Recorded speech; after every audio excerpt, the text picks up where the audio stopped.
Good morning, my friend. How are we doing today? What's up? Happy Monday. Happy Monday.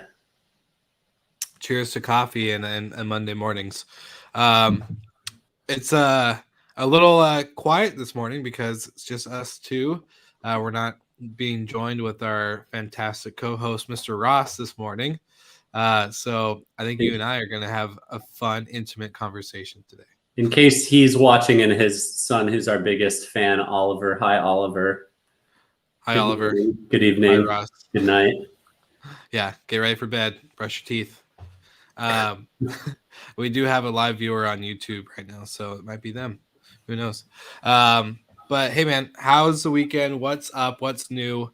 What's cracking? I'm excited because we're doing a third week / third episode on money, investment, consolidation in the industry and all this other stuff. So it's good. Yeah, it hasn't been, I can't remember if it was last week or 2 weeks ago that we talked about the fact that money was lagging money and M&A was lagging in the hotel space, and short-term rentals have gotten pretty much all of it since Airbnb IPO'd. That has changed. This past week, a lot had happened. But before we jump into the hotel side, shout out to Steve Milo. You want to bring that one up real quick, Will? Steve Milo, Steve Milo of V-Trips, coming up on Vicasa's heels.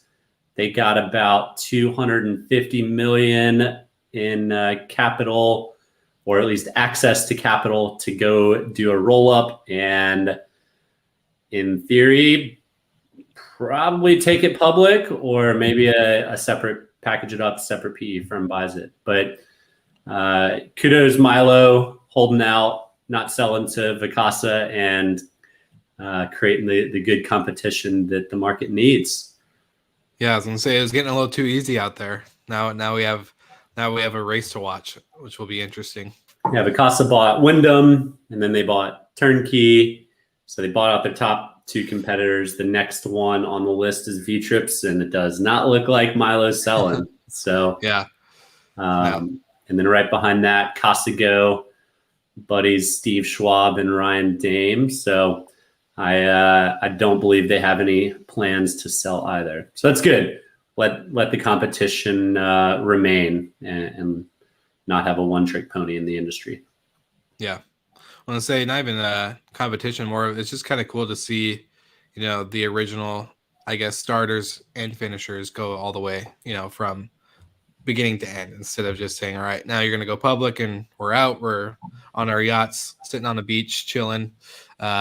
This is going to be interesting to see all the way to completion. So yeah, some people do it for the money. Some people do it for the competition. Some people do it for the love of the space. And there's nothing wrong with any of them at all. But it is definitely interesting to see, when I started in the industry, Milo had maybe a couple hundred just in Florida.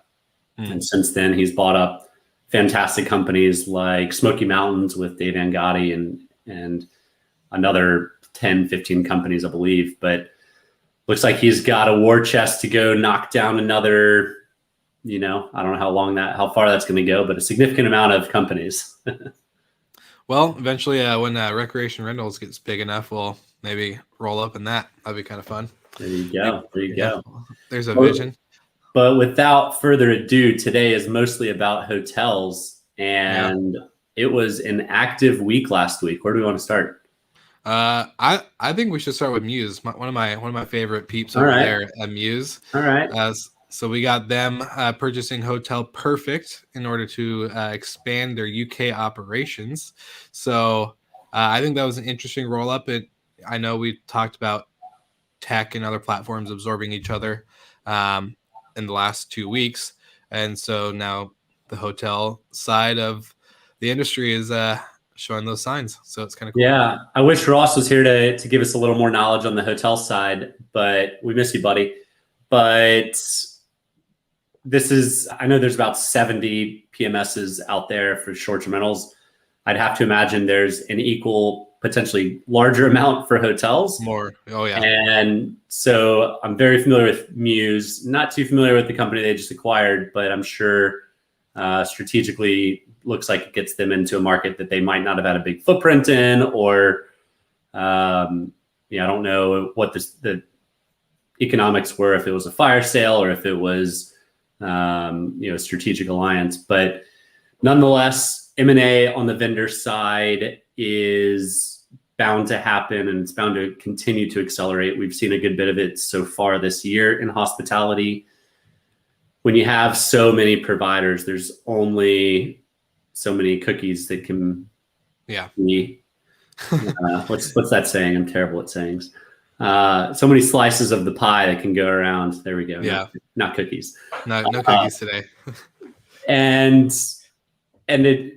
the whole market is ripe for some roll-ups. Now, that said, there's a lot of antiquated technology, green screens even. I've been to hotels, I'm sure you have, that still have the dock green screens, and it's Marsha and Operas and all the other platforms that are ancient.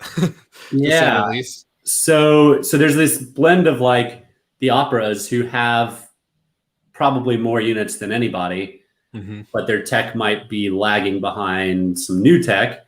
And then there's new tech that can't break in because switching a PMS is extremely painful. Yeah. But at some point, it's bound to happen. It's got to happen. Either the old school guys get a lot better. An easy way to get a lot better is to acquire your competition and then move everyone onto the platform for them. So I expect that to start happening. People are, especially on the hotel side, still lagging in the revenues. Hurting a lot more so than our friends in the short-term rental space. So there's got to be some good opportunities to purchase right now. Yeah. But let's, do you want to move on to the next headline? Well, I was gonna say, just with the cost part of a hotel, like hotels kind of get used and abused when it comes to pricing on this type of stuff, because as a short-term rental operator, like there's a ton of us that have like that barrier to entry for whether it's property management software. It's all very much lower because it's all web-based. There's nothing to there's no real Opera setting where you have to like download it to this big server and have this whole server room and fans going and like import, export, create this whole thing. And so I think with that changing, I think a company like Muse, they're kind of leading the example of that short-term rental type of software where it's you don't really need to create this whole thing. It's just you set it up on your laptop and you're off and ready to go. Versus Opera, it takes a whole dev team to basically just create one property with 130 rooms or 300 rooms type deal. So it's going to be interesting to see as Muse continues to acquire and grow, because I think they're going to be a good leader in that space. Yeah, it's kind of like Salesforce has a bajillion plugins that you can do, but you have to hire experts to do it for you. Like it has the most functionality, but it is not easy to build and set up and get going. Whereas you can use any super cheap CRM that can do 80% of the functionality, just can't take you that last 20%. So 100%. Yeah. It all depends on what your needs are, right? If you have a small hotel that's 20 units, you don't need, big, robust PMS. But if you've got, 9,000 doors, changes the story a little bit. Yeah. Speaking of 9,000 doors, I think the next one, actually, no, it's not. It's not this one. Sorry. We'll make it the next one. Make it the next one. Okay. All right. We'll make it the next one. We'll go into Hyatt. Yeah. So 9,000 doors, Apple Leisure Group, super luxury resort space. A good purchase for Hyatt because not only does it push them even further into the luxury side, but vacation travel is where everyone's going, and likely in the foreseeable future as business travel will lag leisure. So well done, Hyatt, pushing out of cities and into destination markets. Makes total sense. It adds, I did some numbers to confirm before the webinar today, but the amount of brands that these top hotel companies collect is enormous. So Apple, I believe, had 7 different brands, and Hyatt already had 20. So it puts them at 27 total brands. The only one bigger than that is Marriott at 30 brands. And then you've got Hilton at 18, IHG at 16, and Accor at 10.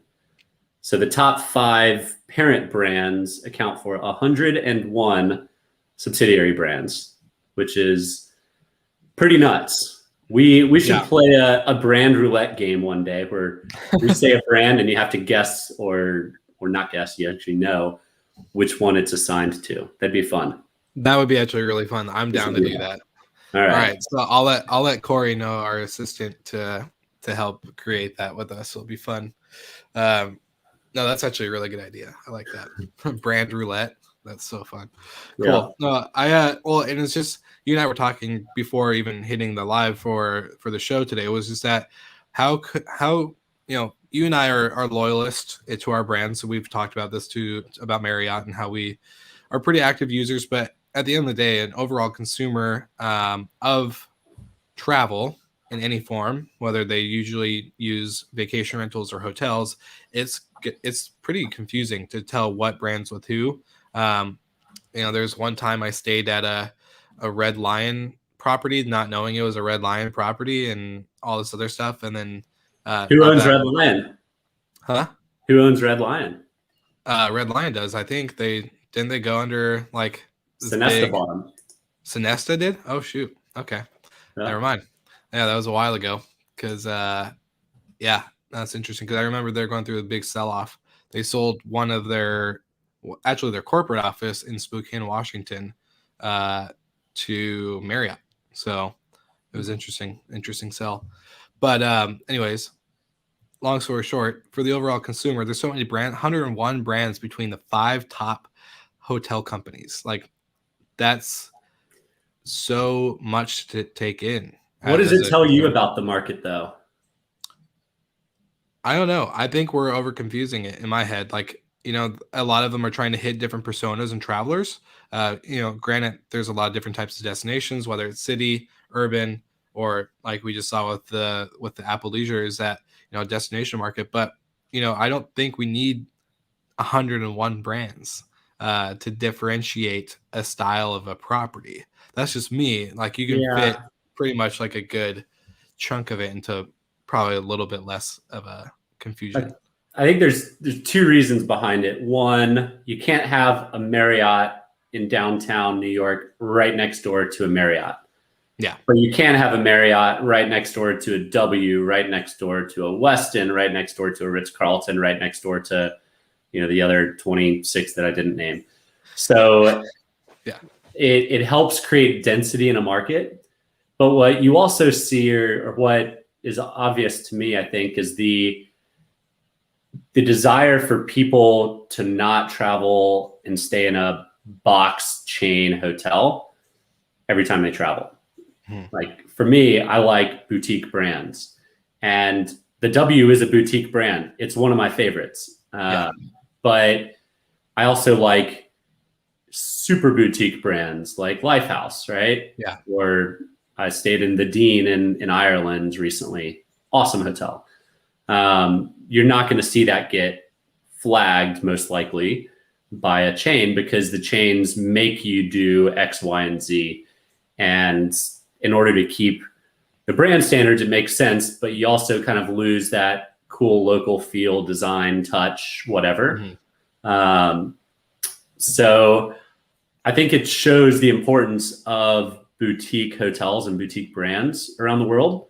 Yeah. But the big boys want a piece of the pie in that case. So yeah, I totally agree. And I, thinking back on my like hotel manager days, thinking about density in the market, I was just like, dang, as you said it, I was thinking about, how we had one owner who owned a IHG, who owned a Choice, who owned a Best Western, who owned this in the same city.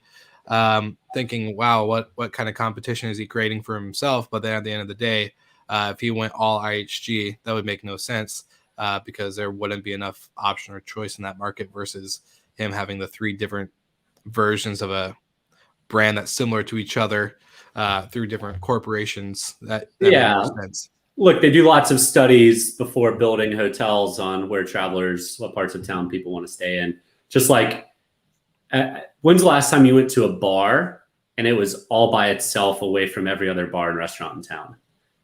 Just doesn't happen. It doesn't make sense to. You want to bounce from one bar to another or one restaurant to a cocktail and whatever. So you have to build some density in markets, but at the same time, you can't have two McDonald's next door to one another. They sell these franchises or licenses to their brands, and these owners want all of the traffic for that specific region, and rightfully so. They're paying good money for it. So yeah. Do you think hotels, corporations like Hyatt or Marriott will end up just not branding these type of boutique properties? They'll just kind of like the W, even though it's a brand and it's well known for its signature, look and style and feel. Do you think they'll start doing just more independent individuals, but using the same type of kind of credibility that their name carries? So you're talking about, I think, a soft collection, and yeah, I mean, they do have soft collections, right? So what's the Marriott one called? The signature? The Autograph? The Autograph collection, yeah. So you get to keep your brand, you keep your style and feel, but Marriott can help drive you traffic. So correct. Those brands, those hotels, in theory, aren't paying as much as a straight up Marriott would. Yeah. But they still have access as part of a collection or a soft brand to the Marriott travelers. So yes, I think that's in a lot of markets, it makes sense. If you're a 5-star hotel, but you are next door to a St. Regis and a Ritz, it's gonna be tough to get traffic unless you're part of a big collection or a big brand. Yes. Okay, good. All right, next one. What we got? Next one. We got Oyo, because we can't talk enough about some good IPO here. So it looks like Oyo picks who they want to go public with. Yeah, this one I'm super interested to dive into the numbers on, because they have, in that it says they have 100,000 hotels. And these small hotels spread across 80 countries. I know a lot of the Oyo hotels in America are not in the best locations. They're roadside hotels. Their ADRs are super low. And I know it's that way for lots of the world. So I can't imagine their revenues the past 18 months are even halfway decent. Well, didn't they recently, I just saw on Skift or something else that they got rid of their US market in general. They are cutting a lot of markets in order to. I know they shut down they were trying to break into vacation rentals and they shut that down. So they bought Leisure Group out of Amsterdam, who had 26,000 doors or something like that. Wow. And they've pretty much shut the doors to all vacation rental activities, from what I understand. I could be wrong there, but you see, Apple selling for multiple billions of dollars. They have 900 doors. Oyo has 9,000 doors. Yeah. Oyo has 100,000 hotels, but it's looking at, just over $1 billion IPO. So it says that they host 100,000 hotels. Doesn't mean they even own. So they don't own any of them. They have rights to them. They book them. Yeah. They might own some of them, but it's actually, did it say 9 billion? They're raising. No. So they're looking at financing rounds pre-IPO. This one's one I want to track and look at the numbers on. Diving in the numbers on Vicasa's and Saunders of the world are super interesting. And Thibaut did a great job of the announcement or the breakdown of Vacasa. So hopefully Thibaut will do the same with Oyo when those numbers come out. I say we should talk about getting him on to dive into those numbers. That'd be great. I think it'd be a nice little rental scale up crossover with GMH. It'd be fun. There we go. It's good. Yeah. So the long-awaited hotel IPO is here, though, and we knew that the market was lagging behind short-term rentals, but it's good to see an IPO on the hotel side. Hopefully, it opens up more to come, but it seems right now if you want to get acquired, the most likely thing you need to build is a brand, because there's 101 opportunities out there to be number 102. And shoot, man, 7 brands with Apple, 9,000 doors is 2 point something billion. Yeah. Good for them. Good Seriously. for them. Well, as our other co-host Ross would say, I don't think there's a week that we've been wrong so far. We're pretty ahead of the curve when it comes to these predictions and these educated guesses. So he's a confident man. He's a confident, very much so. But hey, I think it's kind of cool to see it unfold. As we dive in every week, there's times where I'm like, I don't know if we'll see anything about this, and then here we are 3 weeks into talking about capital fundraise, mergers, and MNA, and then IPOs. So it's like, all right, well, it's happening, and it seems to be something that we're able to predict pretty soon compared to the market. Unless, I wouldn't be surprised to see, on the heels of this Apple purchase, some investment go into some soft brands or some collections or some boutiques, in hopes that in 2 to 5 years they get bought for $1 billion plus valuations. So for all you boutique hotels out there, keep it up, because your day is coming too. But if you want to hold out like our friend Steve Milo did and go after the man and attack it head on, there's nothing wrong with that either. Seriously. So, makes it fun for us. More content for us to talk about. Each his own. Yeah. Well, I was going to say, I'm going to kind of go into the prediction or guess of kind of how like Kayak Hotels and Lifehouse are partnering up and starting to create their own. I think, companies like Muse or whoever, the more of the software service providers are going to start going into that route as well, start buying and acquiring some of their partners or potential partners that they want to work with, and start getting their hand in both cookie jars there. Yeah, that's an interesting one. So 2 other companies that collect brands, Expedia and Booking.com. Kayak's the first one to break into a brand, branded hotel or a collection. I don't know exactly what they're calling it or where they're running with it, but who's next there? Does Airbnb, 3 years ago, Airbnb was talking about opening up hotels, but they shut that down. Does Hotel Tonight open up a last-minute booking only hotel in some global transient markets? What an operational nightmare that would be. I can't imagine being in that.